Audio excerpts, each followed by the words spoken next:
La voz tras la sombra.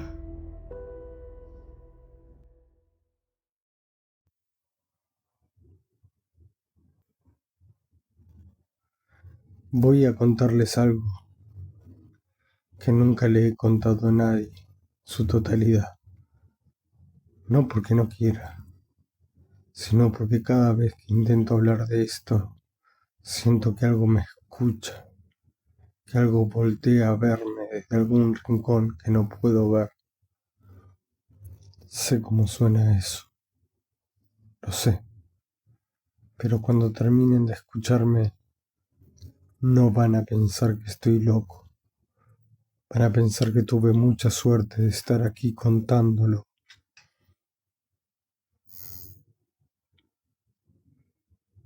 Mi nombre no importa. Vivo solo. Siempre he vivido solo. Y siempre lo preferí así. Tengo 34 años. Trabajo desde casa. Y hasta hace 9 meses era una persona completamente escéptica. De esas que se ríen cuando alguien habla de energías, de espíritus, de maldiciones. Me reía. Ya no me río de nada.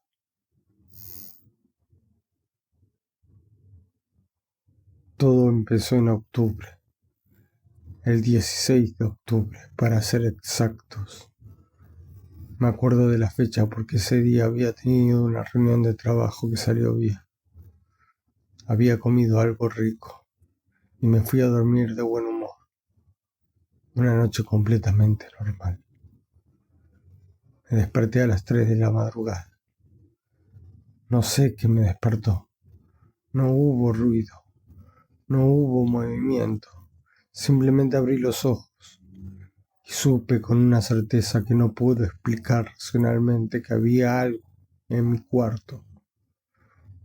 No algo como una persona, no como un intruso. Algo peor. El cuarto estaba oscuro, como siempre.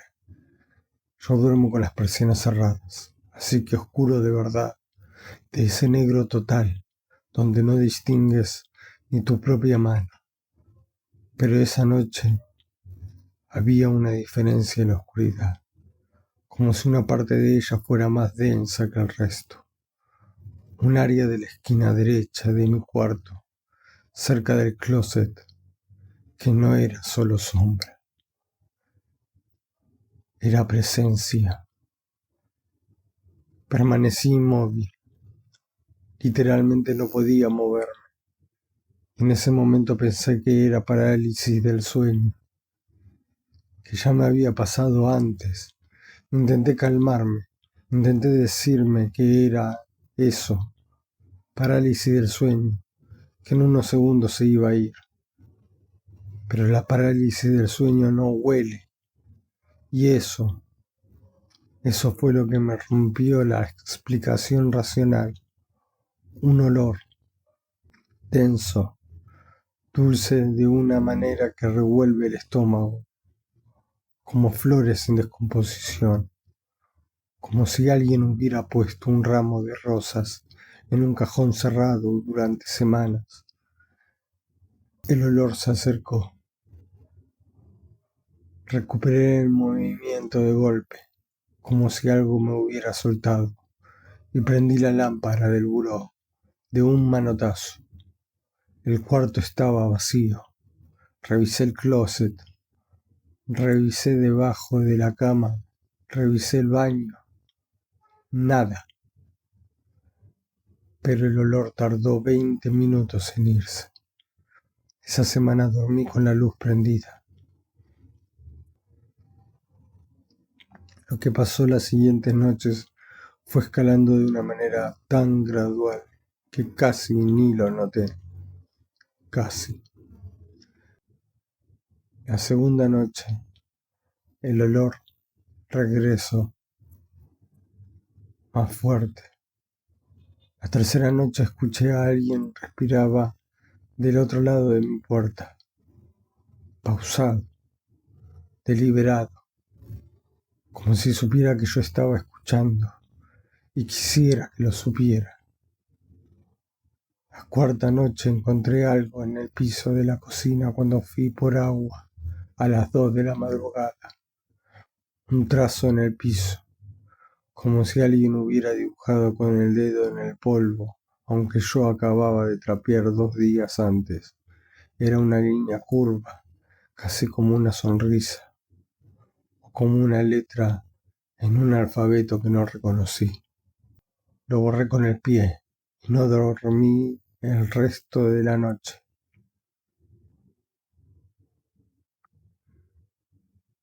Soy una persona metódica, así que en lugar de irme a vivir a un hotel o llamarle a un sacerdote, hice lo que hacemos cuando no queremos aceptar algo. Busqué explicaciones. Llamé al administrador del edificio. Le pregunté si había quejas de olor en otros departamentos. Me miró raro, pero lo revisó. Nada. Fui con el médico. Le dije que estaba teniendo episodios nocturnos de ansiedad. Me recetó algo para dormir. Me lo tomé una noche.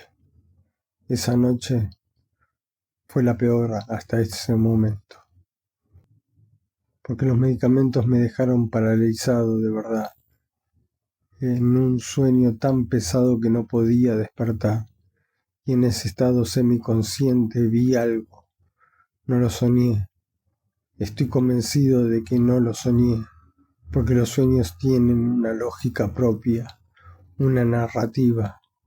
Esto no tenía narrativa. Era simplemente una figura de pie junto a mi cama, alta, demasiado alta para el techo de mi cuarto, encorvada, mirándome. No tenía cara definida, pero tenía ojos, 2 puntos de luz amarilla, fija, sin parpadear, y habló, no con palabras, con una sensación directamente en el pecho, como una mano apretando desde adentro. Y lo que dijo fue algo que tardé días en procesar, porque no era un mensaje, era más bien una intención de hacerme daño, deliberada, personal, como si me conociera. Me desperté sudando con las sábanas enrolladas y la lámpara hecha añicos en el suelo. No sé cómo cayó. Dejé los medicamentos. Empecé a investigar por mi cuenta. Grabé mi cuarto con el celular durante 3 noches seguidas. En la segunda grabación, a las 3:16 de la madrugada, el audio captó algo. Yo dormía, se escuchaba mi respiración pareja y de pronto un sonido bajo, gutural, como si alguien estuviera recitando algo en voz muy baja. Duró 42 segundos. Después se detuvo y 3 segundos después yo me desperté en la grabación, jadeando. No había nadie en el cuarto. La puerta estaba cerrada con llave. Mandé el audio a un amigo que trabaja en producción de sonido. Me dijo que era una voz humana, sin duda, que sonaba como una repetición rítmica, como si alguien recitara algo memorizado, que el tono era de hombre y que había algo en las frecuencias bajas que él nunca había captado en una grabación de ambiente, algo que técnicamente no debería estar ahí. Me sugirió que llamara a la policía. Llamé a alguien diferente. Tengo una tía, la tía Remedios. La familia la considera la oveja rara porque cree en estas cosas, en la santería, en el espiritismo, en todo eso que la gente educada descarta. Siempre la traté con cariño, pero nunca le creí nada.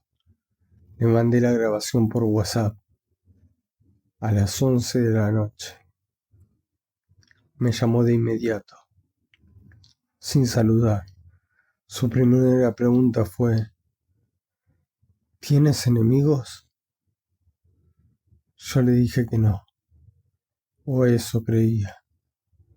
Ella me dijo que lo que yo tenía en mi casa no era una cosa que llegó sola.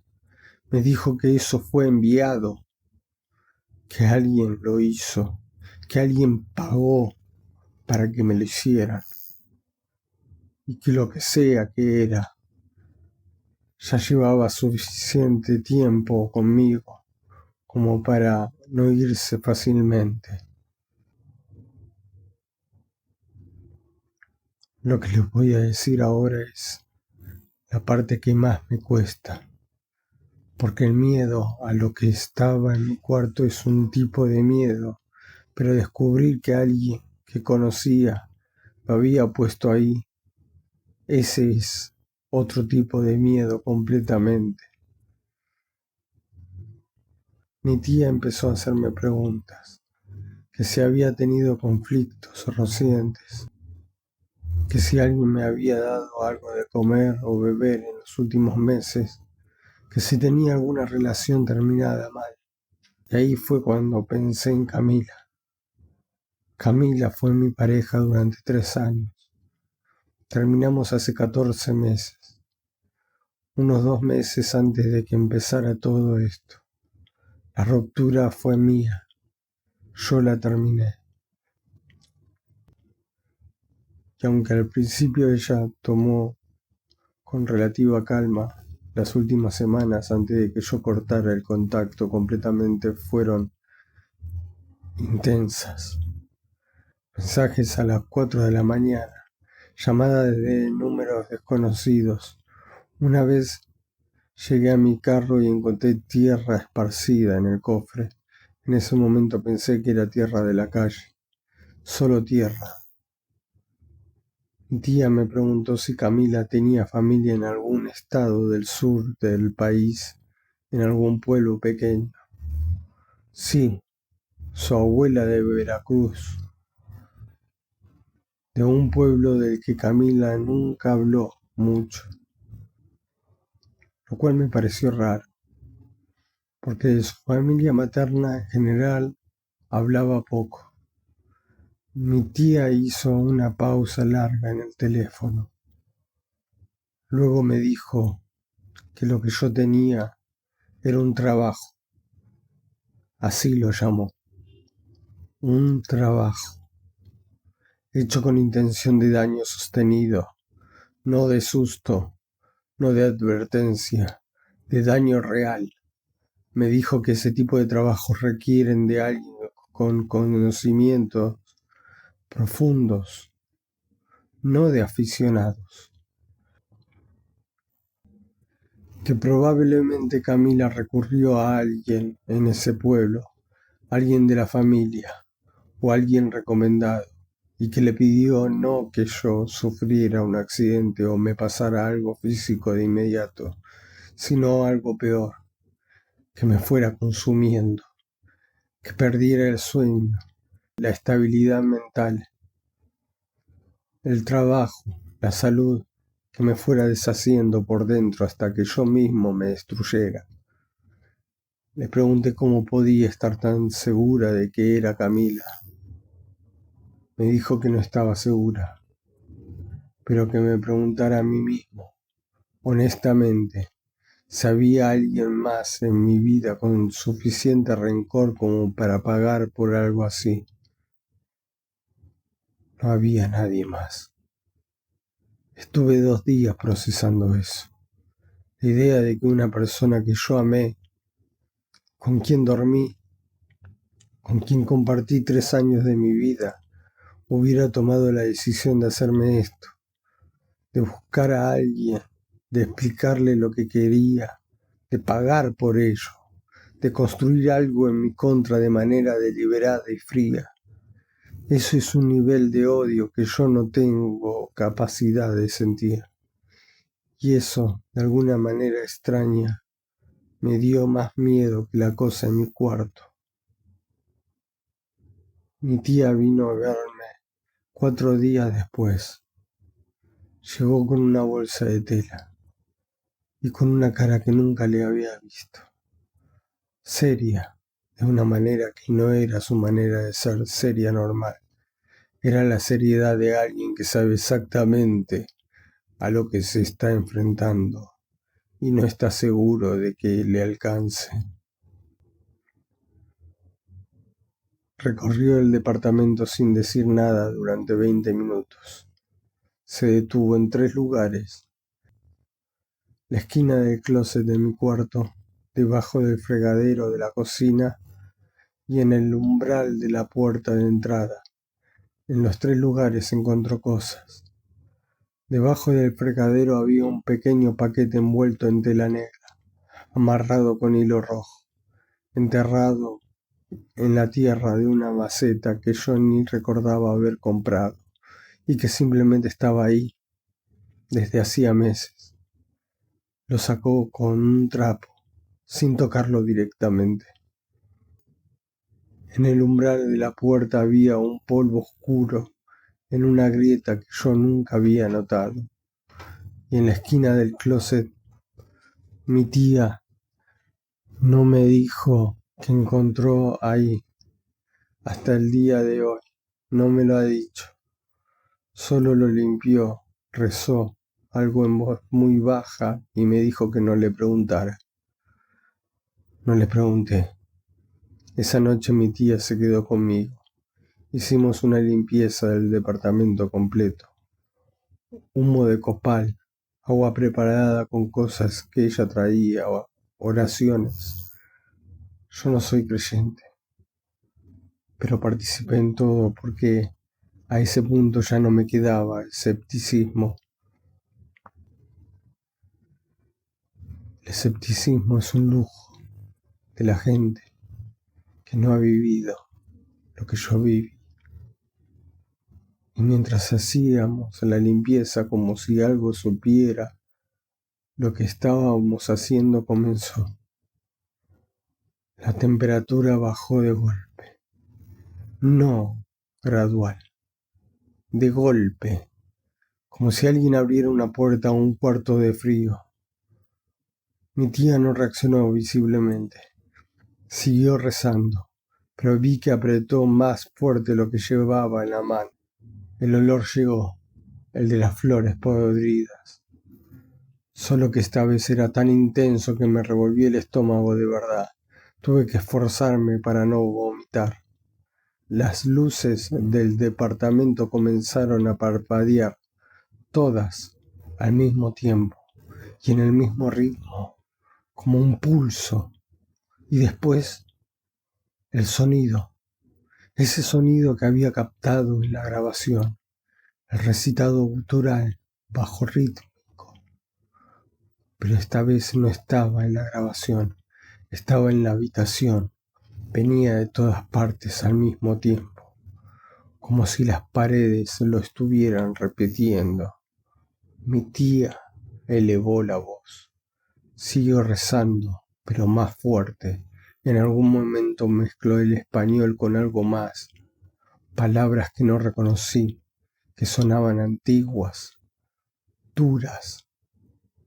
Y entonces lo vi de verdad, con los ojos abiertos, en mi sala iluminada por el parpadeo de las luces, la figura del sueño, alta, encorvada, ocupando un espacio que no le correspondía al techo, sin cara, pero con esos 2 puntos de luz amarillas fijos en mí, no en mi tía, en mí, como si ella no existiera, como si en todo este cuarto el único ser vivo para esa cosa fuera yo.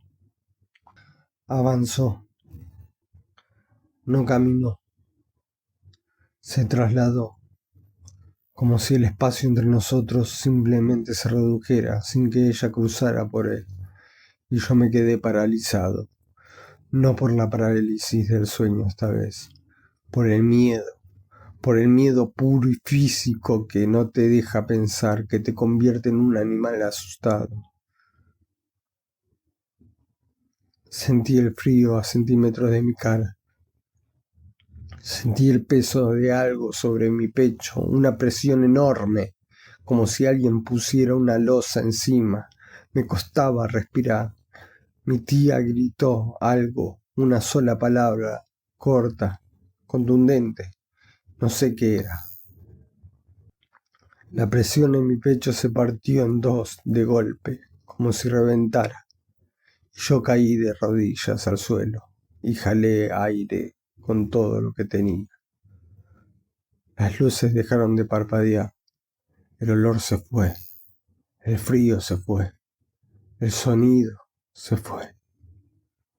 El departamento quedó en un silencio tan completo que era casi incómodo, como después de un trueno muy cerca. Ese silencio de que algo enorme acaba de pasar y el mundo todavía está acomodándose.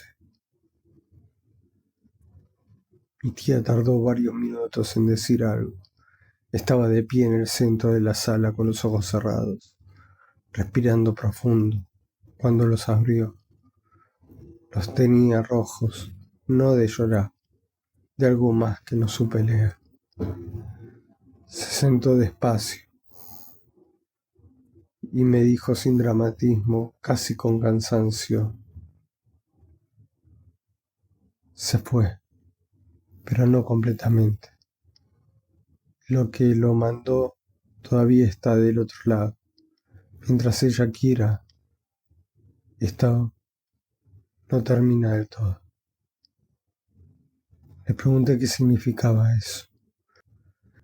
Me dijo que el trabajo que le hicieron a ese ente era de atadura, que quien lo mandó mantenía el vínculo activo, que podían limpiarlo, debilitarlo, alejarlo, pero para romperlo de raíz necesitaban cortar desde el origen.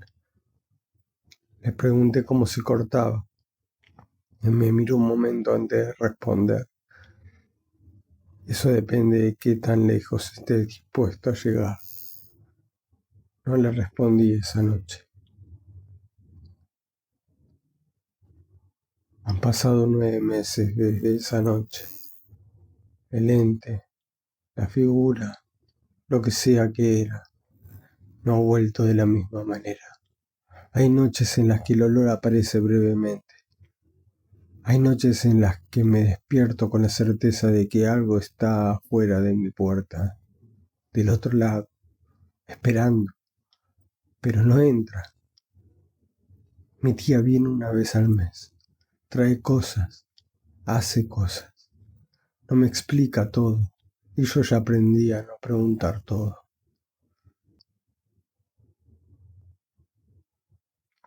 Contacté con Camila una sola vez, por mensaje. No la acusé, solo le pregunté si había algo que quisiera decirme, si había algo entre nosotros que yo no hubiera resuelto bien. No me respondió. Pero 2 horas después de mandar ese mensaje recibí una llamada de un número que no reconocí. No había voz, solo ese sonido, el recitado 3 segundos. Y se cortó. Así que sí, tengo mi respuesta. Lo que más me cambió de todo esto no fue el miedo. El miedo, por brutal que fue, es algo que el cuerpo procesa con el tiempo.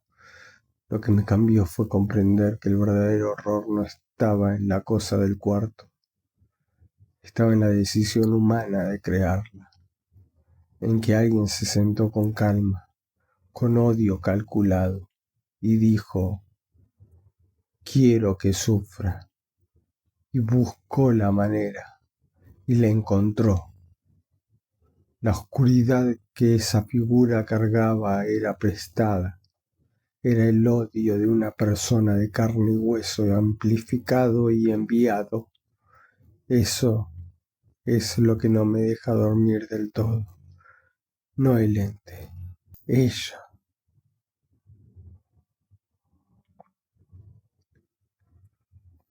Gracias por escucharme. Si alguna vez sienten algo en su cuarto que no pueden explicar, háganse una pregunta antes de cualquier otra. No pregunten qué es, pregunten quién lo mandó.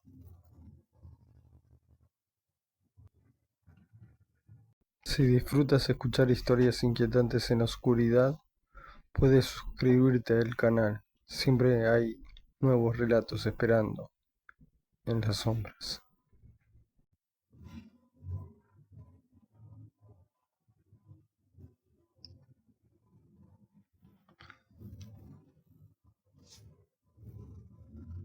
Voy a contarles algo que le pasó a mi familia el año pasado. Algo que durante mucho tiempo intenté explicarme con lógica, con ciencia, con cualquier cosa que no fuera lo que realmente fue. Pero llegó un punto en que ya no pude seguir mintiéndome. Y si ustedes me escuchan hoy, es porque sobreviví para contarlo. Aunque honestamente hay noches en que me pregunto si sobrevivir es la palabra correcta. Voy a necesitar que me tengan paciencia, porque esto empieza de forma muy mundana, casi aburrida, y eso es exactamente lo que lo hace tan aterrador. Todo comenzó un martes de septiembre. Mi mamá empezó a enfermarse, no de golpe, no de forma dramática, fue algo silencioso, como cuando el agua se mete por una grieta tan pequeña que no la ves hasta que ya tienes el techo encima. Un martes tenía dolor de cabeza, el miércoles no podía levantarse, el jueves empezó a ver cosas. Al principio pensamos que era estrés. Mi mamá tiene una tortillería. Lleva años trabajando de pie desde las 4 de la mañana, así que el cansancio era una explicación razonable. Pero cuando el médico la revisó y dijo que físicamente estaba bien, que no había nada, ahí empezó mi miedo. Porque yo la veía sentada en su cama, con los ojos abiertos, mirando a una esquina del cuarto, la esquina de junto a su ropero, y ella no parpadeaba, solo miraba. Y cuando yo le pregunté qué veía, ella volteaba hacia mí muy despacio, como si le costara trabajo mover el cuello, y me decía con una voz que no era exactamente la suya: está aquí, ya llegó. Yo le preguntaba a qué había llegado, y ella sonreía. Mi mamá nunca sonríe así. Mi mamá tiene una sonrisa que te calienta el pecho. Esta sonrisa era otra cosa. Era como si alguien hubiera dibujado una sonrisa en su cara sin entender bien para qué sirve una. La primera noche que decidí quedarme a cuidarla, escuché los pasos. Mi mamá dormía. Yo estaba sentado en una silla junto a su cama, con el teléfono en la mano, mirando nada. Era como la 1 de la mañana. La casa estaba completamente en silencio, de ese silencio espeso que se siente en los pueblos cuando la noche ya se instaló de verdad. Entonces lo escuché, pasos lentos, pesados, que venían del pasillo. No era el crujido normal de la madera de la casa. Yo conozco ese sonido de memoria. Llevo 32 años viviendo aquí. Esto era diferente. Era como si algo muy pesado caminara con mucho cuidado, como si supiera que lo estaba escuchando y estuviera disfrutándolo. Me paré, abrí la puerta del cuarto de mi mamá, miré el pasillo. No había nadie.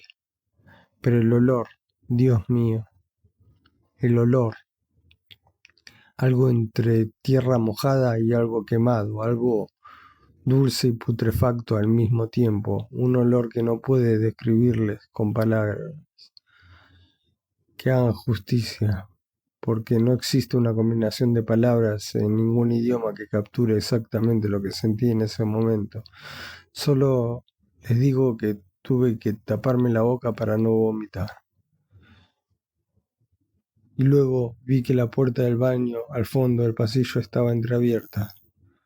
Yo la había cerrado.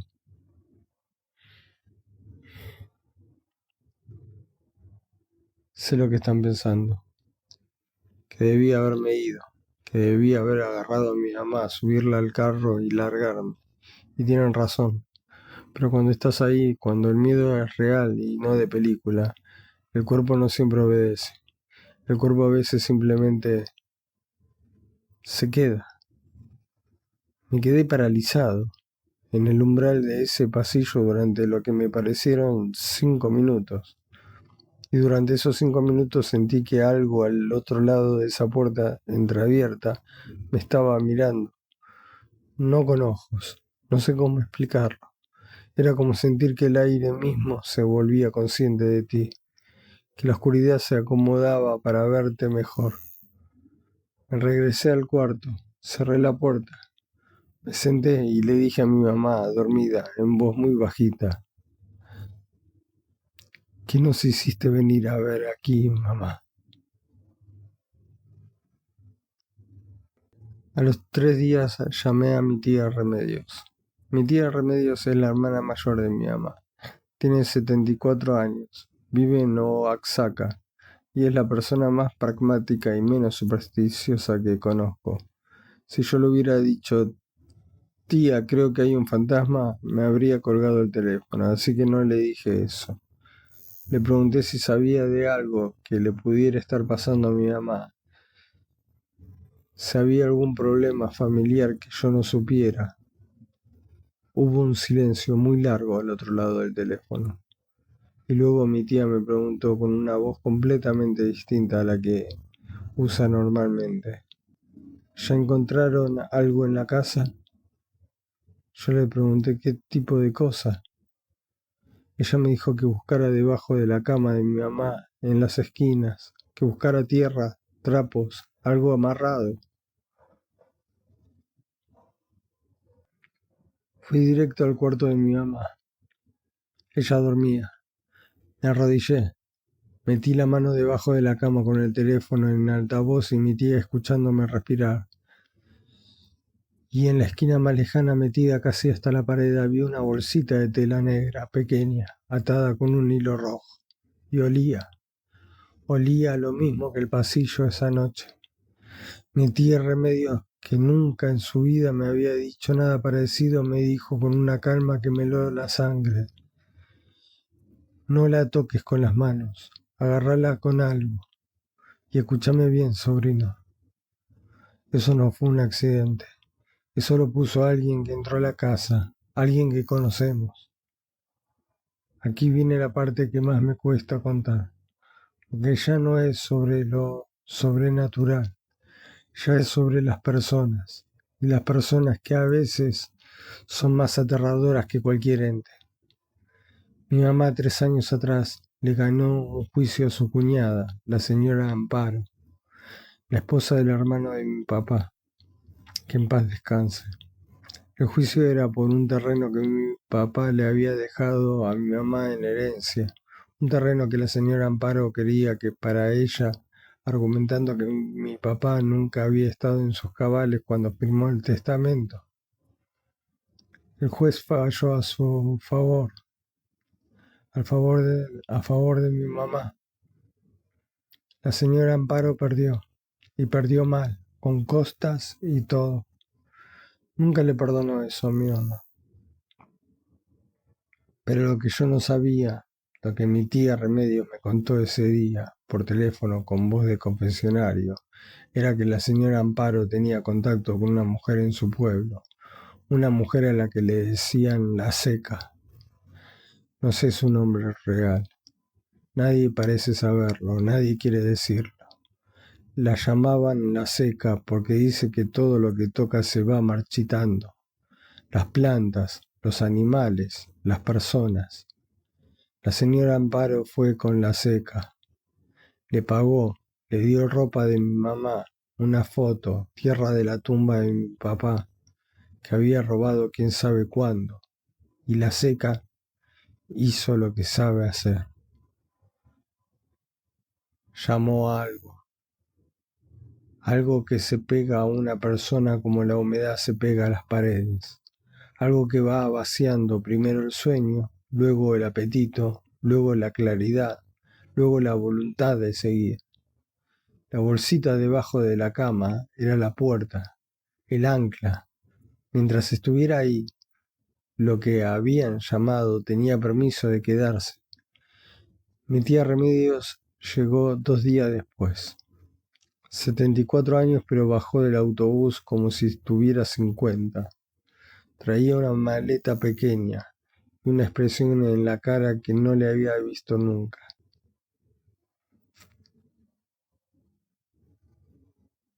Seria, concentrada, como alguien que va a hacer un trabajo difícil y ya decidió hacerlo.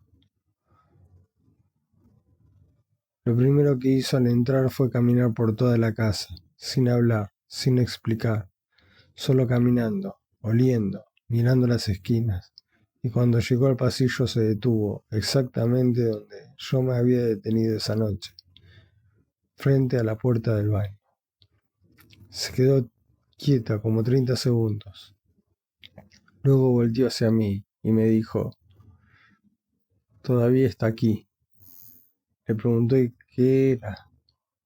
Me dijo que no tenía nombre, que yo fuera a entender, que era lo que quedaba cuando alguien muerto no se va en paz y alguien vivo lo aprovecha para mandarlo a hacer daño, que no era exactamente un fantasma y no era exactamente un demonio, era algo intermedio, algo que había sido jalado desde un lugar donde no debería haber sido perturbado.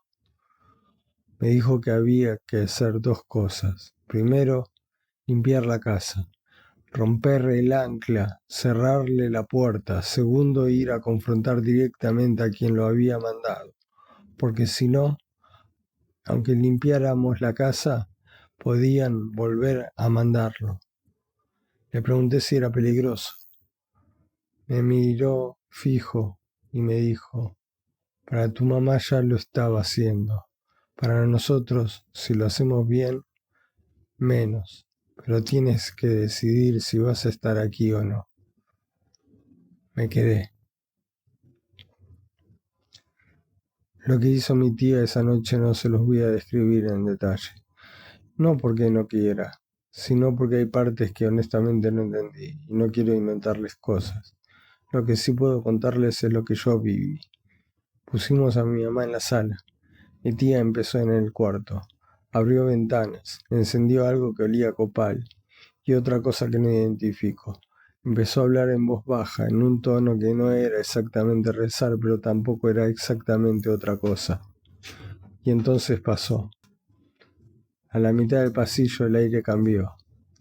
De golpe, como si alguien hubiera abierto una puerta a un lugar donde hace un frío que no es temperatura.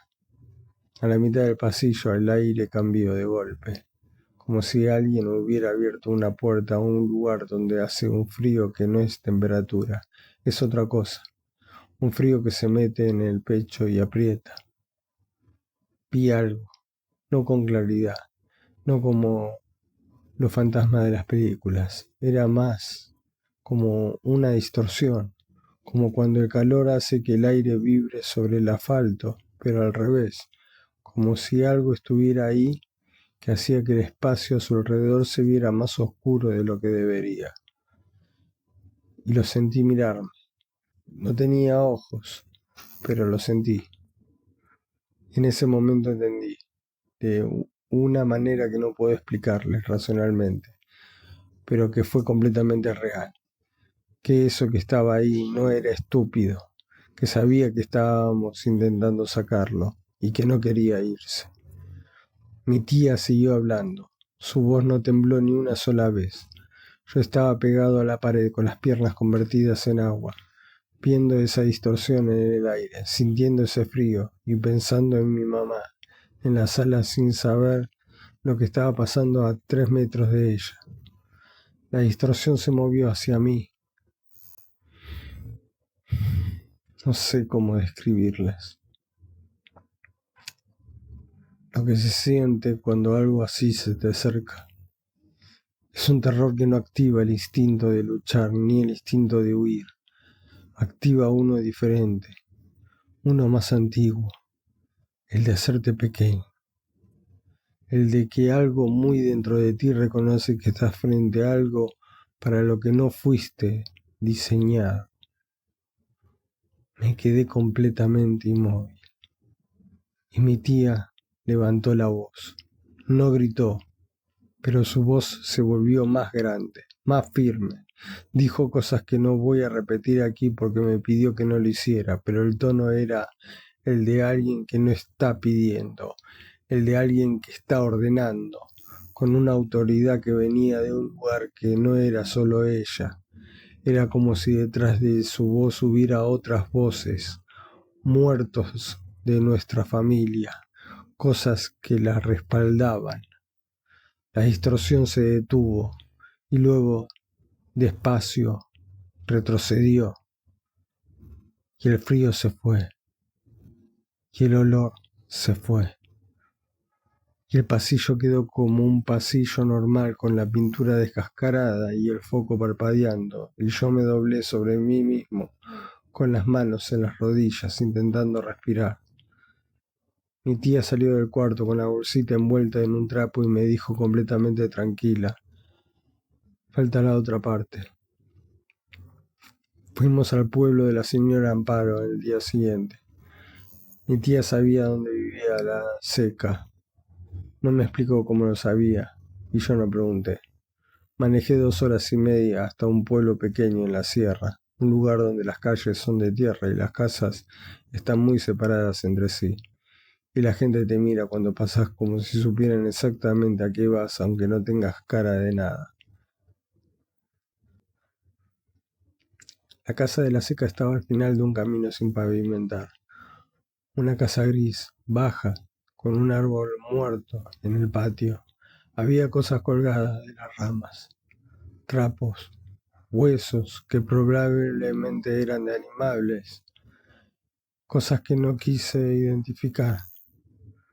Mi tía bajó del carro, yo la seguí. La mujer salió antes de que tocáramos, como si supiera.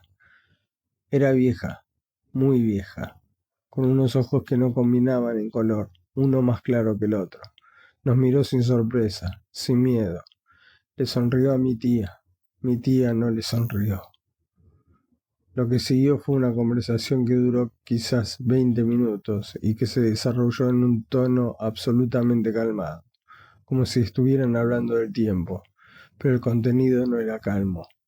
Mi tía le dijo lo que había hecho, le dijo lo que había mandado ya no estaba, le dijo lo que haría si volvía a molestar a nuestra familia, no con amenazas de violencia, con algo diferente, con el conocimiento de cómo funciona esto, con la capacidad de devolverlo.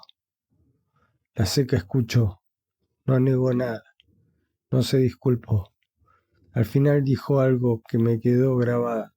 Dijo: el que paga ordena, yo solo hago el trabajo.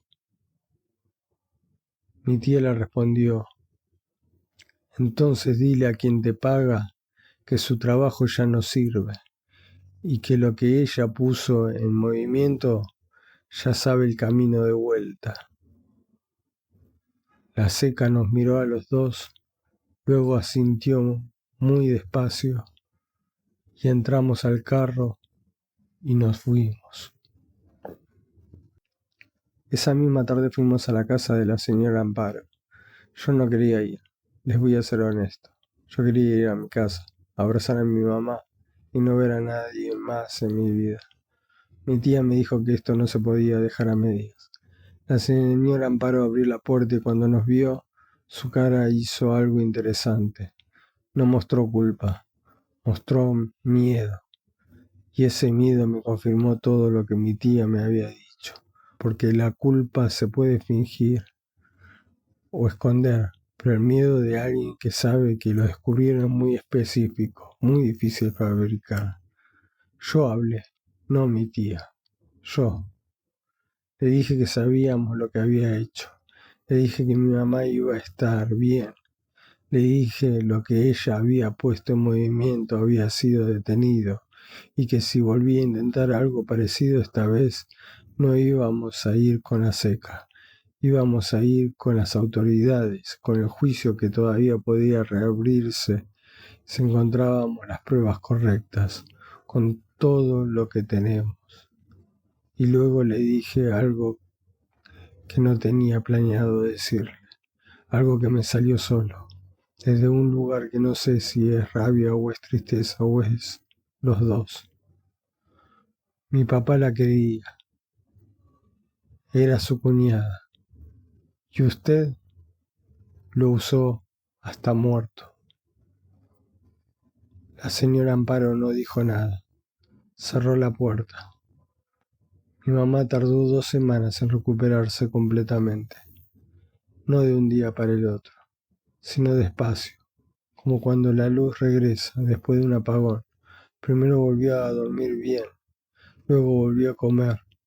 Luego un día la encontré en la cocina haciendo café a las 6 de la mañana, con la radio puesta, y me di cuenta de que estaba cantando. Nunca le conté lo que pasó esa noche, en el pasillo, lo que vi, lo que sentí. Algunos días me pregunto si fue real, o si el miedo me hizo ver cosas. Pero entonces recuerdo el frío, recuerdo la distorsión en el aire, recuerdo la cara de mi tía cuando le ordené a algo que no debería existir que se fuera. Y sé que fue real. Lo que quiero que se lleven de esto, si es que se llevan algo, no es el miedo. Ya sé que eso es lo que uno espera de una historia así, pero lo que a mí me cambió no fue lo que vi en ese pasillo, fue darme cuenta de hasta dónde puede llegar el odio de una persona, de que el daño más grande no lo hizo ningún ente, lo hizo una mujer que conocía a mi mamá, que había comido en su mesa, que fue a su boda. Lo sobrenatural tiene reglas, se puede detener, se puede confrontar, tiene límites. El odio humano no tiene ninguno. Cuídense y cuiden a su gente, porque no siempre saben de dónde viene lo que llega a hacerles daño.